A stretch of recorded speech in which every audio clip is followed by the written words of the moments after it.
एक आदमी रास्ते में सेब खाकर उसका बीज सड़क किनारे सूखी मिट्टी में फेंक देता है।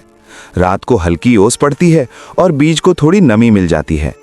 कुछ दिनों बाद वहां से एक नन्हा पौधा निकल आता है। तेज धूप और गर्म हवा से पौधा मुरझाने लगता है, पत्तियां झड़ने लगती हैं। तभी रोज एक छोटी चिड़िया पास की नाली से चोंच में पानी लाकर पौधे पर गिरा देती है। धीरे धीरे पौधा बड़ा होकर फलदार पेड़ बन जाता है। सब जानवर उसकी छांव में आराम करने लगते हैं। लेकिन एक दिन बिल्डर आकर पेड़ काट देता है। चिड़िया आसमान की तरफ देखकर रोती है, क्योंकि किसी ने वीडियो पर लाइक और सब्सक्राइब नहीं किया।